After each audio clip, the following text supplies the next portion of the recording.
أشهد أن لا إله إلا الله وحده لا شريك له وأشهد أن محمدا عبده ورسوله أما بعد فأعوذ بالله من الشيطان الرجيم بسم الله الرحمن الرحيم الحمد لله رب العالمين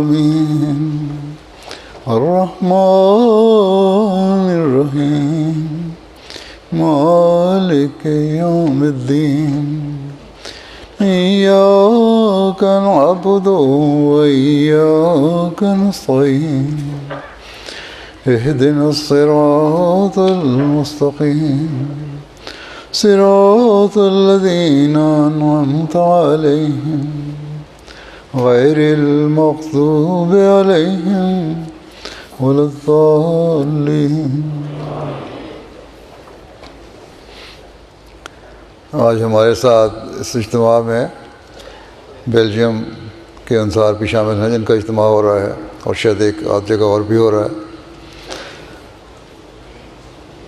اللہ تعالیٰ ان سب کو توفیق دے کہ اس اجتماع سے بھرپور فائدہ اٹھانے والے ہوں. ہم جس معاشرے میں رہ رہے ہیں جہاں ترقی کے نام پر ہر قسم کی آزادی اور بے جا آزادی کو رواج دیا جا رہا ہے، آزادی کے نام پر لغو قسم کی حرکات کو بھی جائز قرار دیا جا رہا ہے، ایسے میں انصار اللہ کی ذمہ داریاں پہلے سے بہت بڑھ جاتی ہیں، کیونکہ انصار اللہ وہ تنظیم ہے، جماعت کا وہ حصہ ہے جو اپنی بلوغت کی عمر کو پہنچ چکا ہے، اور اس لحاظ سے اس کی ذمہ داری ہے کہ باقی افراد جماعت کے لیے نمونہ بنے. بس اس بات کو سمجھتے ہوئے ان باتوں کو اپنانے، اس پر عمل کرنے اور اسے پھیلانے کی کوشش کریں جو حضرت مسیح علیہ السلام ہم سے چاہتے ہیں، اور جس کے پورا کرنے کے لیے ہم نے آپ کی بیعت کی ہے. ہم نے اپنے گھروں کے ماحول کو بھی ایسا بنانا ہے جہاں یہ پاک نمونے قائم ہوں، اپنی بیوی بچوں کے سامنے بھی ایسے نمونے قائم کرنے ہیں جو ان کے لیے ایک نمونہ ہوں، اور اپنے معاشرے اور ماحول میں بھی وہ نمونے قائم کرنے ہیں جو معاشرے کی بھلائی اور بہتری کے لیے ایک راستہ دکھانے والے ہوں. بس اس لحاظ سے ہماری بہت بڑی ذمہ داری ہے جس کو سمجھنا چاہیے، اور اس کے لیے ہم نے حضرت مسیح علیہ السلام کے ہاتھ پر بیعت کی. بس اگر ہم نے اپنے نمونے نہ دکھائے، اس عمر کو پہنچ کر جو ہماری انتہائی بلوغت کی عمر ہے، اپنے وہ نمونے قائم نہ کیے جو دوسروں کے لیے مثال ہوں، تو پھر ہم اپنی بیعت کا بھی حق ادا کرنے والے نہیں ہوں گے. حضرت مسیح علیہ السلام نے مختلف جگہوں پر ہمیں نصائح فرمائی ہیں، چھوٹی سے چھوٹی بات سے لے کر بڑی باتوں تک ہر قسم کی نصیحتیں فرمائیں. اس وقت میں حضرت مسیح علیہ السلام کی بعض باتیں آپ کے سامنے پیش کروں گا. حضرت مسیح علیہ السلام ہم سے کیا چاہتے ہیں؟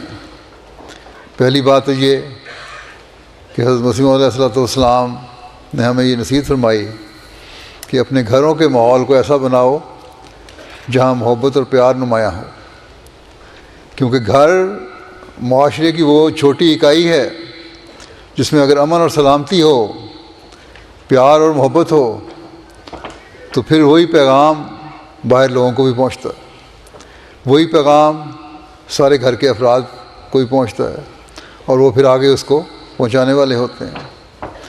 عورتوں سے حسن معاشرت کے طور پر حضرت مسیح علیہ السلام نے بڑی نصیحت فرمائی، اور ایک دفعہ لوگوں کو نصیحت کرتے ہوئے بڑے درد سے فرمایا کہ لوگ تو بلا وجہ عورتوں کو اپنی دشنام ترازی کا نشانہ بنا لیتے ہیں.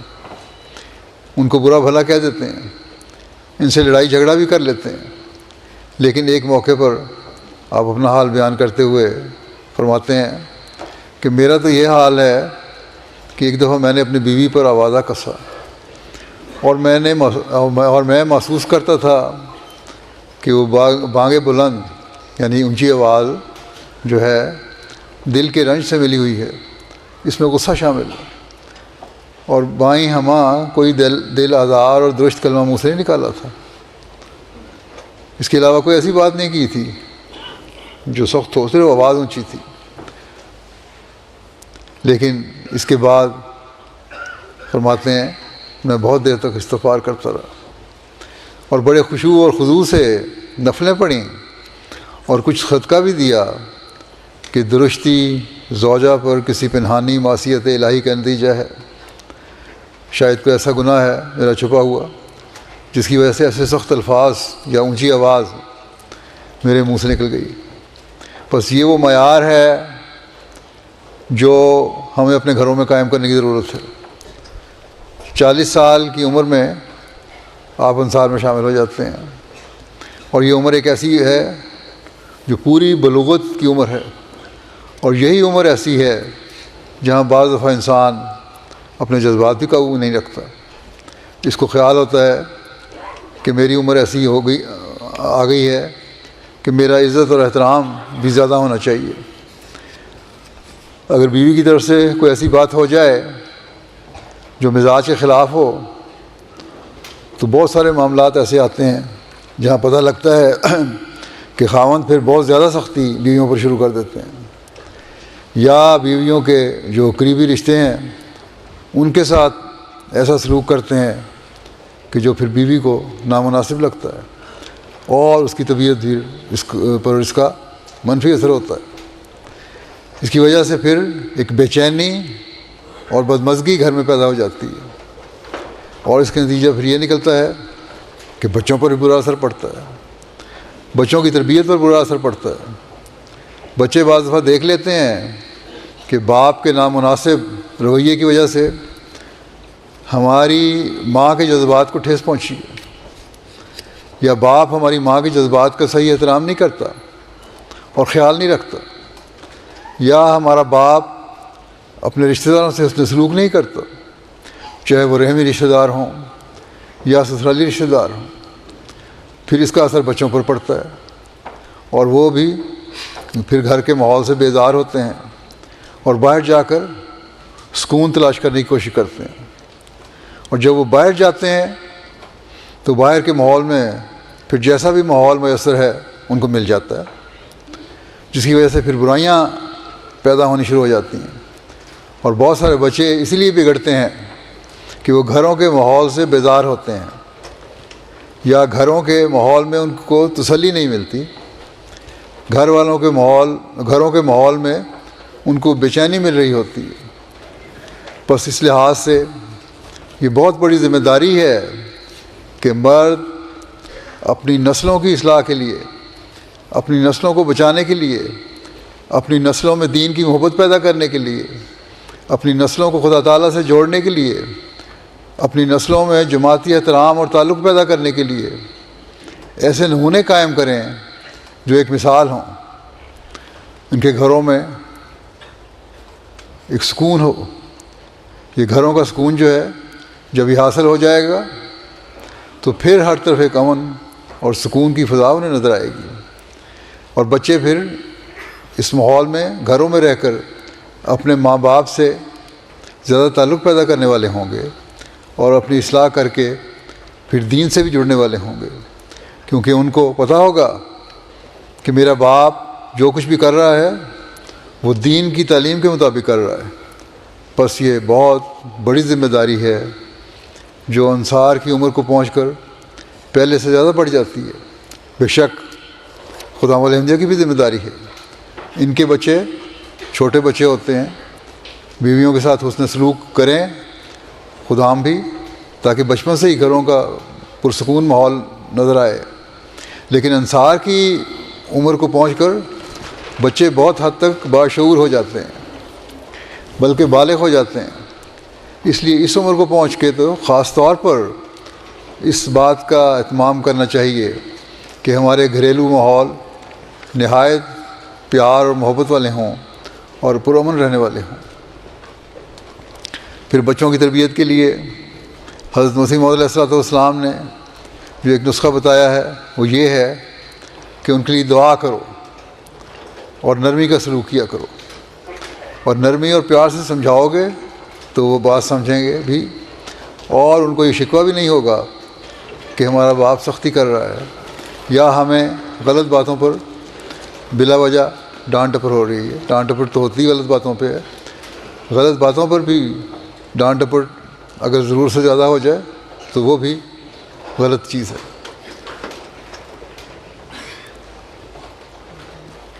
غلط بات ہی ہے، جیسا کہ میں نے کہا، اس پہ ڈانٹ ٹپٹ ہوتی ہے، اچھی باتوں پہ تو کوئی نہیں ڈانٹتا، لیکن اس کا بھی اگر صحیح موقع پر نہیں ہو، صحیح طریقے سے نہ ہو تو بچوں پر برا اثر پڑتا ہے۔ اس لیے ہمیشہ اس بات کی کوشش کرنی چاہیے کہ کسی قسم کی غلط باتیں نہ ہوں، بلا وجہ کی ڈانٹ ڈپٹ نہ ہو۔ حضرت مسیح علیہ الصلوۃ والسلام فرماتے ہیں کہ ہدایت اور تربیت حقیقی خدا تعالیٰ کا فعل ہے۔ سخت پیچھا کرنا اور ایک امر پر اصرار کو حد سے گزار دینا، یعنی بات بات پر بچوں کو روکنا اور ٹوکنا، یہ ظاہر کرتا ہے کہ گویا ہم ہی ہدایت کے مالک ہیں اور ہم اس کو اپنی مرضی کے مطابق ایک راہ پر لے آئیں گے۔ یہ ایک قسم کا شرک خفی ہے، اس سے ہماری جماعت کو پرہیز کرنا چاہیے۔ آپ فرماتے ہیں اس سے ہماری جماعت کو پرہیز کرنا چاہیے۔ فرمایا ہم تو اپنے بچوں کے لیے دعا کرتے ہیں اور سرسری طور پر قواعد اور آداب تعلیم کی پابندی کراتے ہیں، بس اس سے زیادہ کچھ نہیں۔ پھر اپنا پورا بھروسہ اللہ تعالیٰ پر رکھتے ہیں، اور جیسا کسی میں سعادت کا تخم ہوگا وقت پر سرسبز ہو جائے گا۔ پھر آپ نے یہ بھی فرمایا کہ بچوں کے لیے دعا کرنی چاہیے۔ میں اپنے بچوں کے لیے بہت دعا کرتا ہوں، اور یہ تب ہی ہوگا جب آپ لوگوں کو، ہم سب کو اللہ تعالیٰ سے ایسا تعلق پیدا ہوگا اور دعا پر اتنا یقین ہوگا کہ ہم یہ سمجھیں گے کہ دعا کے بغیر ہمارا گزارا نہیں، اور اپنی نمازوں میں، 5 وقت کی نمازوں میں رکت پیدا کرنے کی کوشش کریں گے، درد پیدا کرنے کی کوشش کریں گے، بچوں کے لیے خاص دعائیں کرنے کی کوشش کریں گے تاکہ ہماری نسلیں بھی بچ جائیں اور ہمیشہ دین کے ساتھ جڑی بھی رہیں اور خدا تعالیٰ سے تعلق بھی ان کا پختہ ہوتا چلا جائے۔ پھر ایک نصیحت آپ نے یہ بھی فرمائی کہ نیکی کرنے والوں کے ساتھ نیکی کرو اور بدی کرنے والوں کو معاف کر دو، معافی کی عادت بھی ڈالو۔ بعض دفعہ دیکھا گیا ہے کہ ہمارے ہاں ذرا ذرا سی بات پر جب جھگڑے ہو جاتے ہیں تو پھر معاف نہیں انسان کرتا، اس کو دل میں رکھتا ہے، اور دل میں رکھ کر پھر وہ بات بڑھاتا چلا جاتا ہے۔ یہ چیز جو ہے یہ ناپسندیدہ ہے، اللہ تعالیٰ کو ناپسند ہے، اور اسلام کی تعلیم میں اس کو بہت زیادہ ناپسند کیا گیا ہے اور اس سے منع کیا گیا ہے۔ حضرت مسیح علیہ الصلوۃ والسلام فرماتے ہیں کہ سنو اور یاد رکھو کہ خدا اس طرز عمل کو پسند نہیں فرماتا۔ تم جو میرے ساتھ تعلق رکھتے ہو اور محض خدا کے لیے رکھتے ہو، نیکی کرنے والوں کے ساتھ نیکی کرو اور بدی کرنے والوں کو معاف کرو۔ یعنی نیکی کرنے والوں کے ساتھ تو نیکی ہے ہی، اگر نہیں کرو گے تو یہ تو بہت بڑی برائی ہے اور بہت بڑا گناہ ہے، لیکن فرمایا کہ بدی کرنے والوں کو بھی معاف کر دو، کیونکہ یہ بھی ایک نیکی ہے۔ جب ان کو معاف کرو گے تو یہ نیکی ہوگی۔ بس اس لحاظ سے ہمیشہ اپنے دلوں میں وسعت پیدا کریں اور اپنے سے برائی کرنے والوں سے بھی صرف نظر کریں، اور جس حد تک ممکن ہو، سوائے اس کے کہ کسی بہت بڑے نقصان کا احتمال ہو یا جماعتی نقصان ہوتا ہو، تب اس کو سزا دینے کے لیے جو مناسب فورم ہے وہاں تو جا سکتے ہیں، لیکن خود کبھی ایسی باتیں نہ کریں جس سے لڑائی جھگڑے کی صورتحال پیدا ہو اور معاشرے کا امن برباد ہو۔ اور صرف معاشرے کا امن برباد نہیں ہوگا، بلکہ ہمارے یہ نمونے دیکھ کر ہمارے بچوں پر بھی منفی اثر پڑے گا۔ حضرت مسیح علیہ الصلوۃ والسلام نے فرمایا ہے کہ میں تو جماعت کو باہم اتفاق و محبت سے رہنے کی نصیحت کرنے کے لیے آیا ہوں۔ فرمایا کہ دو ہی مسئلے ہیں میرے جن کو لے کر میں آیا ہوں، اول یہ کہ خدا کی توحید اختیار کرو، دوسرے آپس میں محبت اور ہمدردی ظاہر کرو۔ وہ نمونہ دکھاؤ جو دوسروں کے لیے ایک کرامت کا نمونہ ہو جائے، ایسی نظر ہو، ایسا نمونہ ہو جو دوسروں کو مجبور کرے کہ واقعی غیر معمولی حوصلہ اور فعل ہے ان لوگوں کا، اور غیر معمولی اخلاق ہیں جس کی وجہ سے یہ آپس میں محبت رکھتے ہیں، اور نہ صرف آپس میں محبت رکھتے ہیں بلکہ ہر انسان سے ایک محبت کا تعلق رکھنے والے ہیں۔ آپ نے فرمایا ایک جگہ کہ جماعت کے باہم اتفاق و محبت پر میں پہلے بہت دفعہ کہہ چکا ہوں کہ تم باہم اتفاق رکھو اور اجتماع کرو۔ خدا تعالیٰ نے مسلمانوں کو یہی تعلیم دی تھی کہ تم وجود واحد رکھو ورنہ ہوا نکل جائے گی۔ نماز میں ایک دوسرے کے ساتھ جوڑ کر کھڑے ہونے کا حکم اس لیے ہے کہ باہم اتحاد ہو، برقی طاقت کی طرح، یعنی بجلی جس طرح ایک دوسرے چلتی ہے تاروں کے ذریعے سے، اس طرح ایک کی خبر دوسرے میں سرایت کرے گی۔ اگر اختلاف ہو، اتحاد نہ ہو تو پھر بے نصیب رہو گے۔ رسول اللہ صلی اللہ علیہ وسلم نے فرمایا ہے کہ آپس میں محبت کرو اور ایک دوسرے کے لیے غائبانہ دعا کرو۔ اگر ایک شخص غائبانہ دعا کرے تو فرشتہ کہتا ہے کہ تیرے لیے بھی ایسا ہی ہو۔ کیسی اعلیٰ درجے کی بات ہے کہ اگر انسان کی دعا منظور نہ ہو تو فرشتے کی تو منظور ہوتی ہے۔ میں نصیحت کرتا ہوں، فرماتے ہیں میں نصیحت کرتا ہوں اور کہنا چاہتا ہوں کہ آپس میں اختلاف نہ کرو، اور یہ آپس کے اختلافات ہی ہیں جس کی وجہ سے آج کل ہم دیکھتے ہیں کہ مسلمانوں کی جو حالت ہو رہی ہے کہ دشمن ان پر ہر طرف سے حملہ کر رہا ہے اور بظاہر غالب آ رہا ہے، حالانکہ مومن کے ساتھ تو اللہ تعالیٰ کا وعدہ ہے کہ ان کو غلبہ عطا فرمائے گا، لیکن یہاں تو الٹی صورت نظر آ رہی ہے۔ اس کی وجہ یہی ہے کہ مسلمانوں میں آپس میں اتفاق نہیں، اتحاد نہیں۔ بس حضرت مسیح علیہ الصلوۃ والسلام جس مقصد کے لیے آئے تھے اس کو پورا کرنے کے لیے ہم نے آپس میں بھی اتفاق اور اتحاد پیدا کرنا ہے اور معاشرے کو بھی اس کی تعلیم دینی ہے۔ آپ مزید فرماتے ہیں کہ میں دو ہی مسئلے لے کر آیا ہوں، اول خدا کی توحید اختیار کرو، دوسرے آپس میں محبت اور ہمدردی ظاہر کرو۔ وہ نمونہ دکھلاؤ کہ غیروں کے لیے کرامت ہو۔ یہی دلیل تھی، آپ فرماتے ہیں کہ یہی دلیل تھی جو صحابہ میں پیدا ہوئی تھی۔ کنتم اعداء فالف بین قلوبکم، یاد رکھو تالیف ایک اعجاز ہے۔ فرمایا کہ یاد رکھو جب تک تم میں سے ہر ایک ایسا نہ ہو کہ جو اپنے لیے پسند کرتا ہے وہی اپنے بھائی کے لیے پسند کرے، وہ میری جماعت میں سے نہیں ہے، وہ مصیبت اور بلا میں ہے، اس کا انجام اچھا نہیں۔ بس یہ بہت بڑی بات، بہت بڑی تنبیہ ہے۔ اللہ تعالیٰ نے تو یہ فرمایا ہے کہ تم لوگ آپس میں دشمن تھے اور تمہارے درمیان الفت پیدا کرنے کے لیے ایک دین قائم کیا، اس نے اسلام کی تعلیم بھیجی حضرت صلی اللہ علیہ وسلم کے ذریعے سے، اور پھر اس زمانے میں حضرت مسیح علیہ الصلوۃ والسلام کے ذریعے سے اس دشمنی کو ختم کرنے کے لیے تمہیں ایک بنانے کے لیے تعلیم دی۔ اب تمہارا کام ہے کہ اس دشمنی کو کلیتاً مٹا دو اور آپس میں محبت اور پیار پیدا کرو۔ پھر آپ فرماتے ہیں کہ یاد رکھو بغض کا جدا ہونا مہدی کی علامت ہے، یعنی مہدی کے آنے کی علامت یہ ہے کہ جو اس کی جماعت میں شامل ہوں گے ان کا آپس کا بغض ختم ہو جائے گا۔ تو تم نے جو مہدی کو منظور کیا ہے تو آپس کے جھگڑوں اور کینوں اور بغضوں کو دور کرنا پڑے گا۔ فرمایا کہ کیا وہ علامت پوری نہیں ہوگی؟ ضرور پوری ہوگی۔ اور فرمایا کہ میں امید رکھتا ہوں کہ میرے وجود سے انشاءاللہ ایک صالح جماعت پیدا ہوگی۔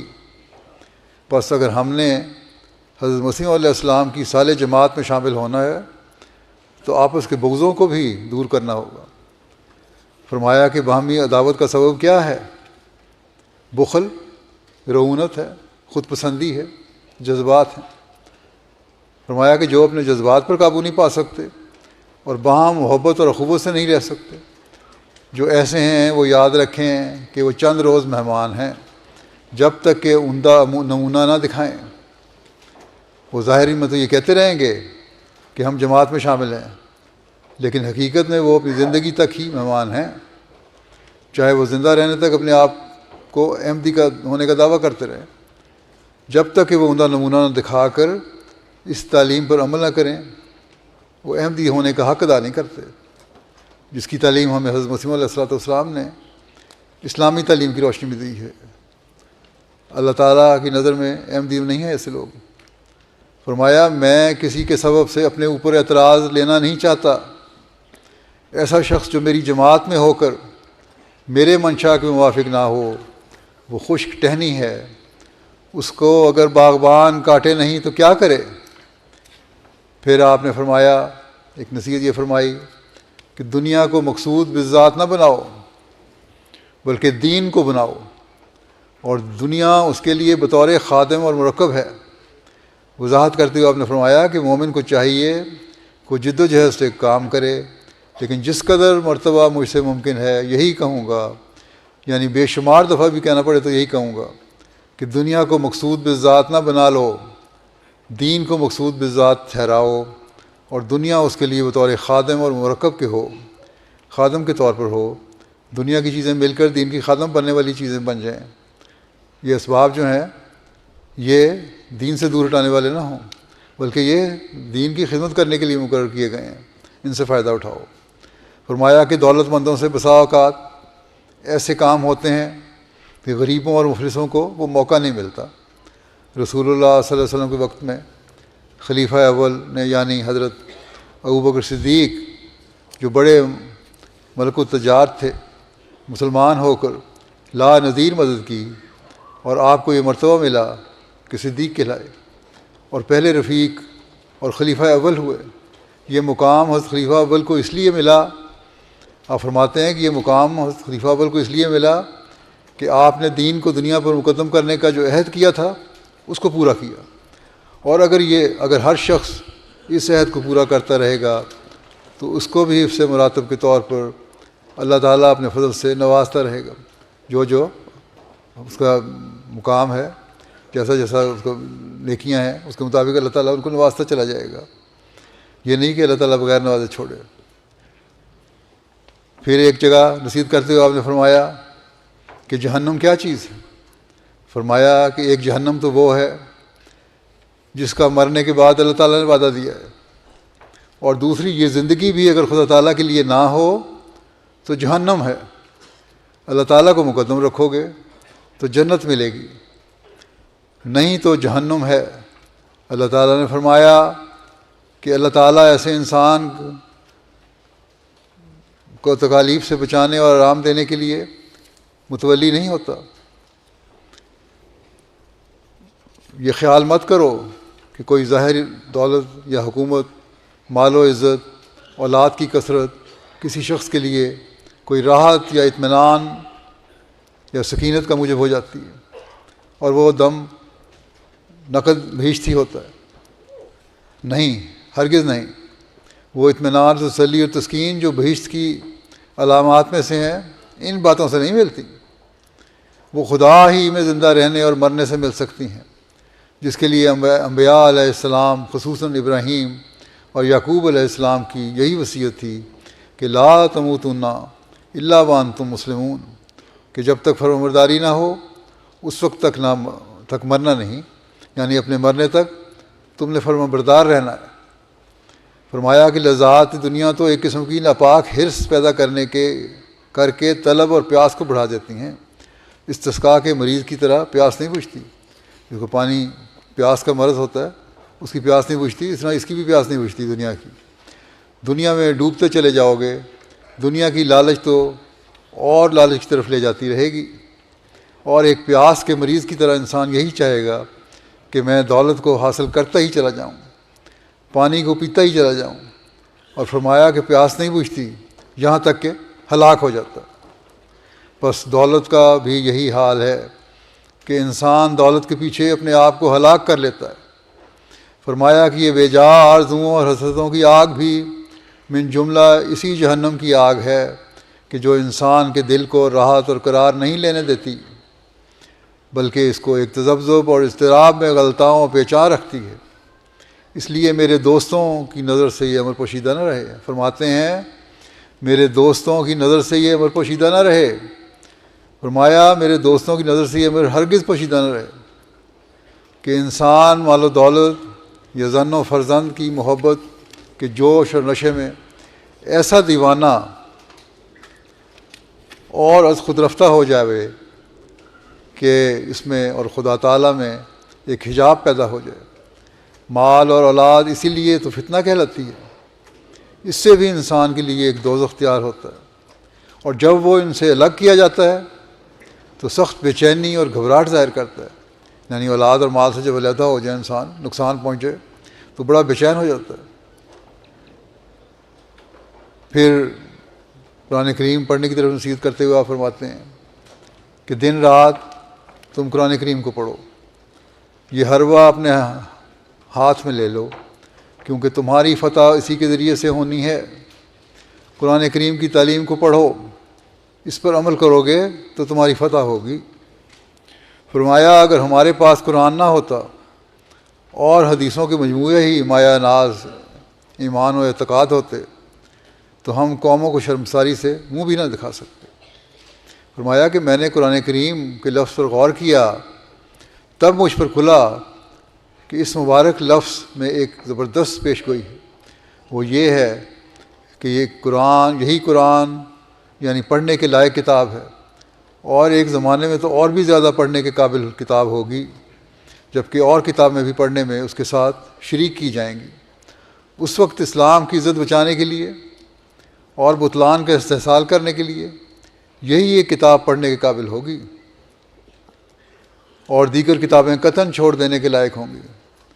فرقان کے بھی یہی معنی ہیں، یعنی یہی کتاب حق و باطل میں فرق کرنے والی ٹھہرے گی، اور کوئی حدیث کی یا اور کوئی کتاب اس حیثیت اور پائے کی نہ ہوگی۔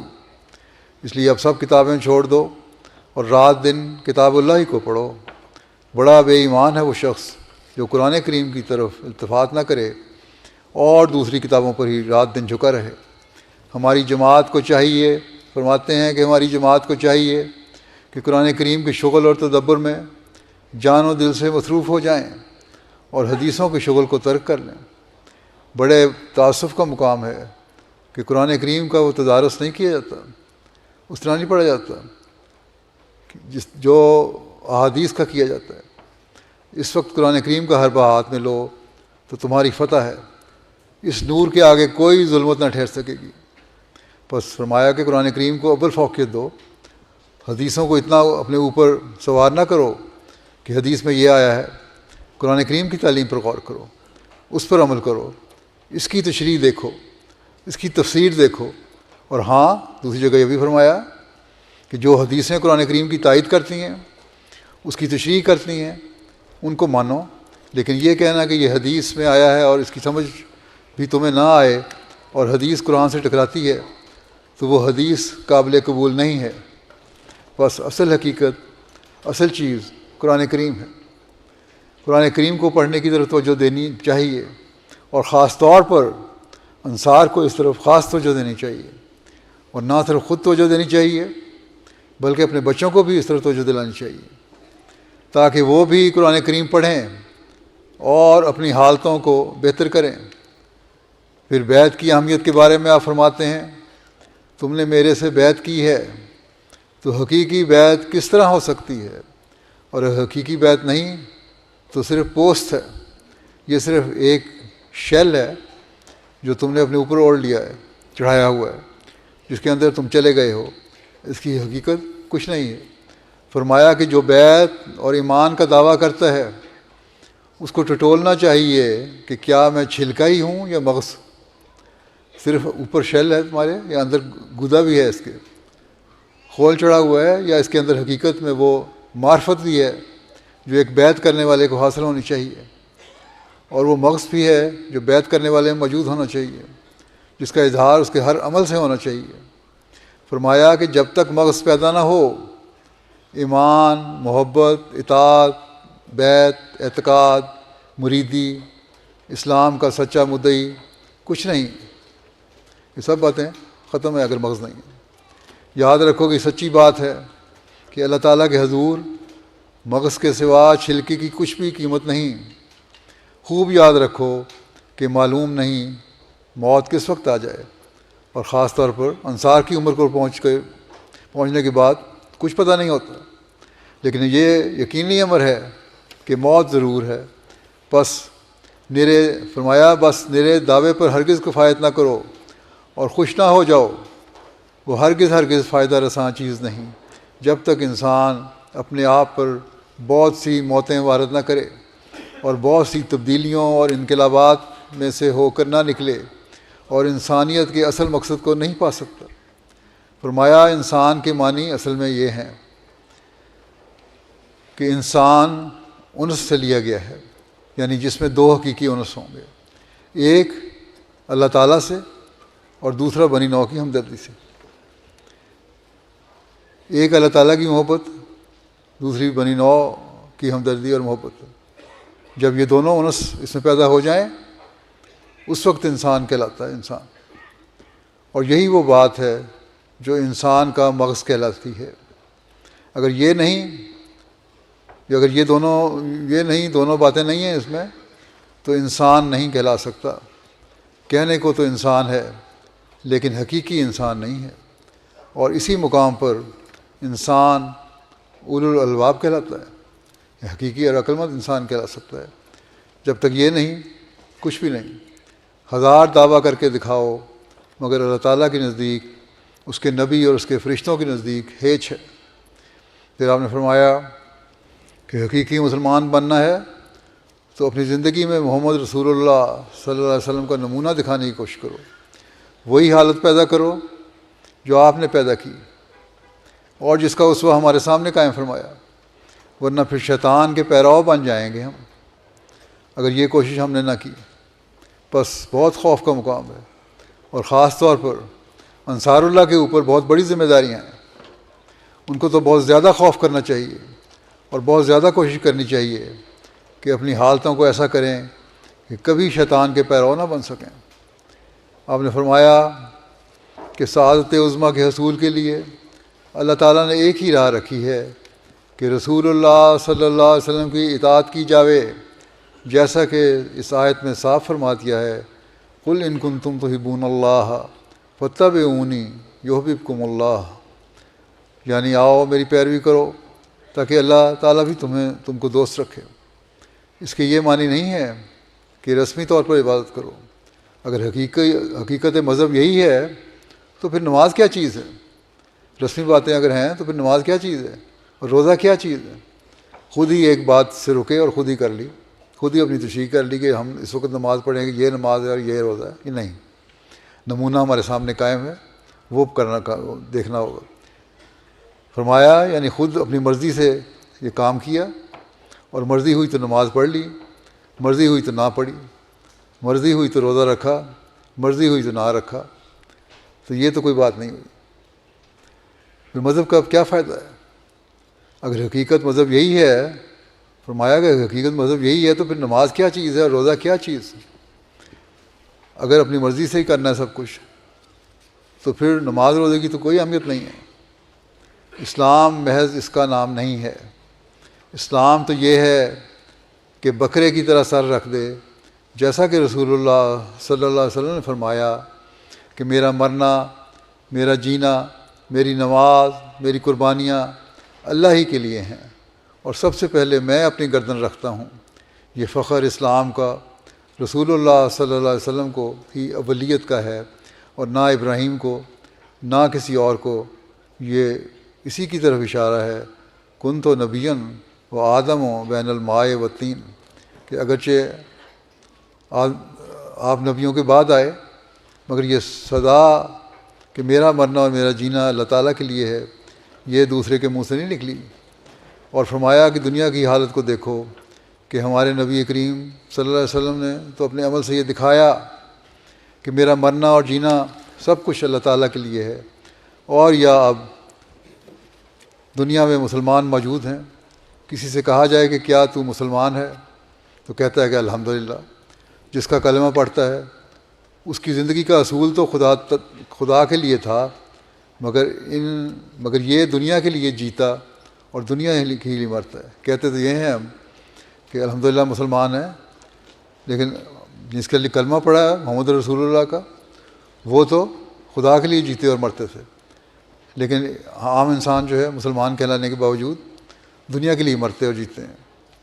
فرمایا اس وقت تک کہ غرغرہ شروع ہو جائے دنیا ہی اس کا مقصود، محبوب اور مطلوب رہتی ہے۔ موت تک یہی باتیں ہوتی ہیں کہ دنیا کس طرح کمائیں۔ پھر کیوں کر کہہ سکتا ہے کہ میں رسول اللہ صلی اللہ علیہ وسلم کی اتباع کرتا ہوں؟ فرمایا یہ بڑی غور طلب بات ہے، اس کو سرسری نہ سمجھو، بڑی غور طلب بات ہے، اس کو سرسری نہ سمجھو۔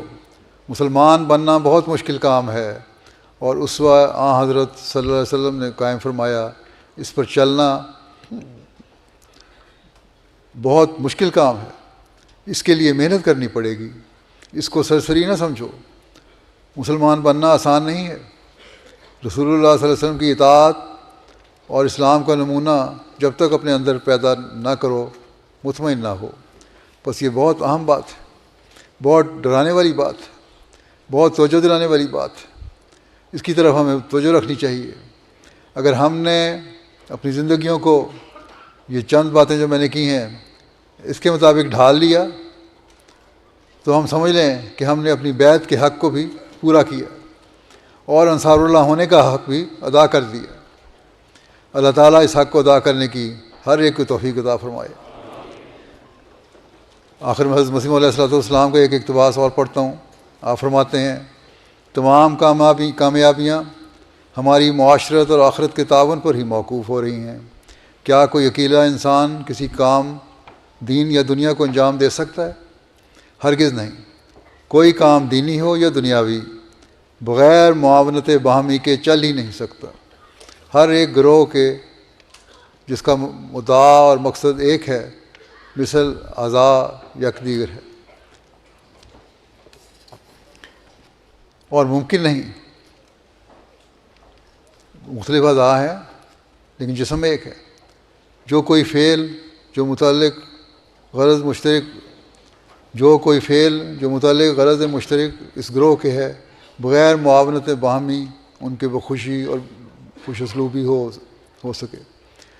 کوئی کام جو مشترک کام ہے بغیر باہمی معاونت کے، ایک دوسرے کی مدد کرنے کے، خوش اسلوبی سے سر انجام نہیں پا سکتا۔ بس آپس میں معاونت ضروری ہے۔ فرمایا کہ بالخصوص جس قدر جلیل القدر کام ہے اور جس کی علت غائی، جس کا آخری نتیجہ کوئی فائدہ عظیمہ جمہوری ہے، یعنی بہت بڑا فائدہ جو پوری قوم کو ملنے والا ہے، وہ تو بجوز جمہوری اعانت کے کسی طور پر انجام پذیر نہیں ہو سکتا۔ قوم کا فائدہ اٹھانے کے لیے پوری قوم کو اکٹھا ہو کے کام کرنا پڑے گا، اور صرف ایک ہی شخص اس کا متحمل نہیں ہو سکتا، اور نہ کبھی ہوا۔ انبیاء علیہ السلام جو توکل اور تفویض اور تحمل اور مجاہدات افعال غیر میں سب سے بڑھ کر ہیں، ان کو بھی برائے اسباب ظاہری من انصاری اللہ کہنا پڑا۔ انبیاء نے بہت سارے کام کیے، ان کو اللہ تعالیٰ نے سپرد کیے، ان سے وعدے بھی کیے، لیکن انہوں نے بھی جماعت کٹھی کی اور کہا کہ من انصاری اللہ۔ خدا نے بھی اپنے قانون شریف میں بتصدیق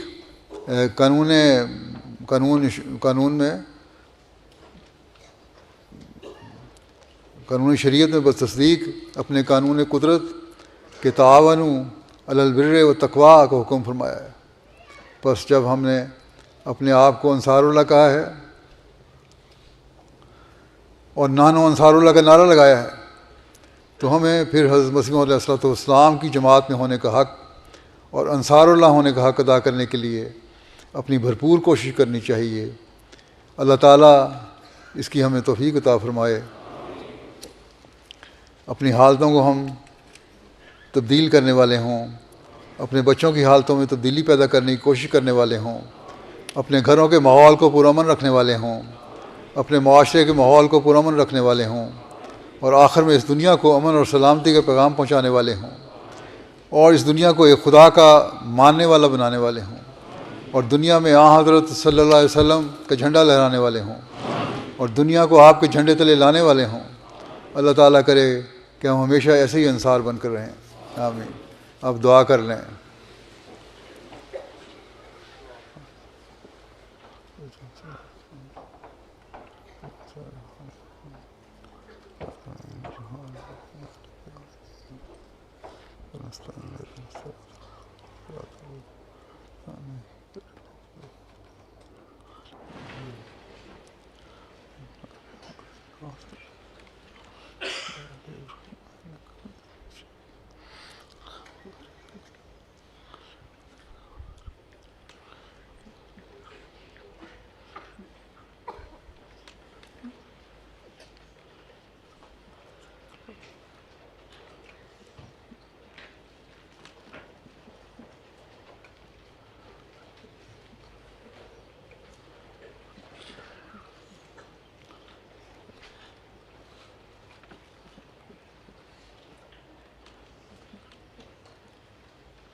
آمین۔